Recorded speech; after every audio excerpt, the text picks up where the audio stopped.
Hey, what's up, everybody? I'm in Moscow. I'm in Russia, the motherland. Got here on Tuesday. Today's Sunday, the 30th. I decided today when I woke up at 11:30 this morning. I think it's the latest I've slept since I was in like 10th grade. I decided I was going to attempt to do a vlog of some of my experiences here in Moscow and try to keep it consistent. I kept a written journal or a typed journal online on Weebly when I was in Bratislava, but I think I made 3 entries in 10 months. Not cool. So I take my iPad and everywhere I go in my backpack. My iPhone's always with me, and I thought, hey, what better way to show the city, show my interaction with some of my friends and the Russian people than to actually do a vlog. And it's easier for me to do it this way. It takes less time.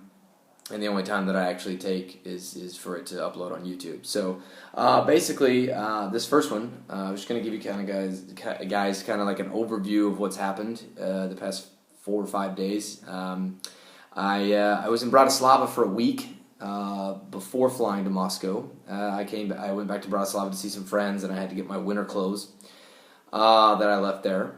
My flight was from Vienna. We connected in Brussels for some reason. There were like 4 flights going direct to Moscow, but I had the one that connected in Brussels, and it sucked, and I'll tell you in a minute. So my flight was at 7 in the morning, and Bratislava was about an hour away from Vienna, so you have to take a bus, even earlier. So I was attempting to take the 5 o'clock in the morning bus. So I stayed up all night, and I was staying at my buddy Johnny's flat. He went to bed at like midnight, so I had like 4 hours to kill by myself. So I just watched YouTube and chatted with friends and all that because of the time difference. And I went over to the bus stop, which is only about a 5-minute walk, and I ended up taking a 4:30 bus. They had another bus come through early, so I said, hey, why not? So I got in, got checked, all that stuff. Didn't sleep at all. We get to Brussels. Our flight from Brussels to Moscow was delayed, thankfully. The flight was supposed to leave at 9:45. We landed in Brussels at 9:15, and I had to go through passport control because of the Schengen area to get my stamps from Belgium and all that, and then go through security again. So we get through there, and I get to the gate at like 9:40, and we're leaving at 10:15 now, apparently. Okay, so we go through, do the check, show them the visa and all that. We get on the plane. And my seat was on the window right next to the area where they're putting all the bags in. I didn't see my bag go in. I was just watching. A little bit of foreshadowing here. We get to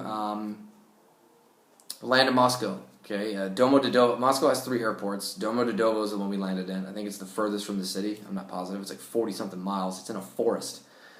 We started our descent. Our descent took like 30 minutes. I was wondering if we were ever going to land. It was just like we were circling over farmland and trees. And we finally land. Domodedovo is about 40 minutes out. I think I just said that. And it's covered in forest. I think I just said that as well. Anyway, we land. Okay, so we go through. We get out. The line for the passport control is at least 100 people deep. When I got up to the middle part, almost to the rail where I could choose, they had like 8 agents working there. I looked back, and it was just a sea of people. It was unreal how many people were there. It was probably 500 maybe. Go through, passport control is cool. Go to get to the baggage claim. It took us so long to get through customs and the border patrol that they had almost stopped the baggage on that on the turnstile, on the little do thing. You know what I mean? The baggage claim wheel, conveyor. Jesus, that's what I was looking for. Because there's a flight from Berlin that's having their stuff put on there too. Well, there's like 7 or 8, 9 of us that are sitting there, and we can't find our bags. Okay, so we all have to go to Lost and Found. There's like it ended up being there was another 5 people from our flight in the Lost and Found. So there's like 14 people in the Lost and Found from Brussels Airlines. Brussels Airlines, you suck. You suck. Belgian Airlines, Brussels Airlines, I don't care what it is. You suck. I'm never flying with you again.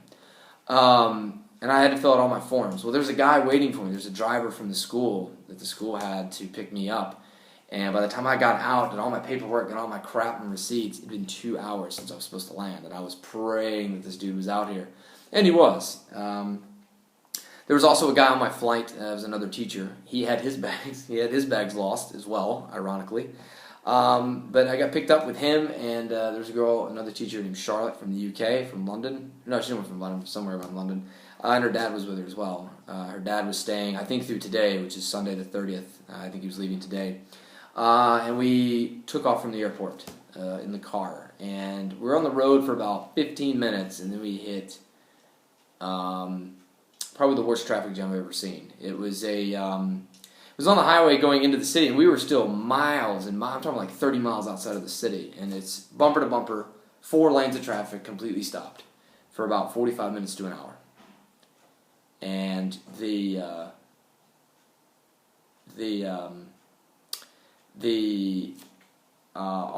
other lane, I just lost my train of thought. Sorry, the other lane, the other side of the interstate going that way was completely empty. It looked like we were evacuating New Orleans for Hurricane Katrina, and we were in a gridlock. And so, people were standing. People got out of the cars and were standing around, stretching. These people just started walking. All these people, scores of people, just started walking down the side of the highway, as if it is quicker to walk. We will walk to the city. We're not going to drive. And and it was just crazy. Paul, her dad, had a cigarette. I had shared a beer with him. Charlotte had a little bottle of wine, and finally we got going again. And we ended up riding into the city for another hour and a half, everywhere, every which direction we could go, we went. And then we finally got to the flats. Our director met us there, got us into the flat, let us in, all that good stuff. And so I've been here since Tuesday, just been chilling, riding the metro. I've already gotten lost, I think, 4 times. We ended up on the other, my roommate Hugh and I ended up on the other side of the city on Friday night on accident, which was fun. Let me give you guys a little tour of the flat, and then we'll end this. All right, so this is the kitchen here. Pretty modern stuff here. Very nice stuff. Big fridge. Kind of small table here. I don't know where that camera is. I'm gonna have to do it. I'll have to do it this way. You can see my ugly face somewhere. All right, so this is the bathroom. Really nice bathroom. Pretty cool wall there with like little piano tile looking stuff. Very nice. Sink, tub, everything. All right, so we're gonna go down here, down the hall. Got my roommate's room right there. All right, so this is my room here. This is really cool. Really big windows. I have a gigantic bed. This is the biggest bed I think I've ever had in my entire life. At least they've given me two. Cool flat screen TV. Every channel's in Russian. The only thing I can watch that's not in Russian everything's in Russian. So hockey games I can watch on mute. And they have Animal Planet and Discovery Channel, which are dubbed over, but I can still hear the English underneath. So I've watched a lot of Gator Boys since I've been here, which is a ridiculous show. That's about it. That's the tour of the flat there. We'll see how this video goes. Maybe make some other ones. I'm gonna go down to. I'm leaving here in just a few minutes. I'm gonna go down to the metro, meet a friend of mine for drinks. So I might take a video of the metro, do a little chat down there with because she's Russian, a little Russian viewpoint, whatever. And we'll see if I can keep this going. I like this so far, so we'll see what's up. So we'll see you guys later.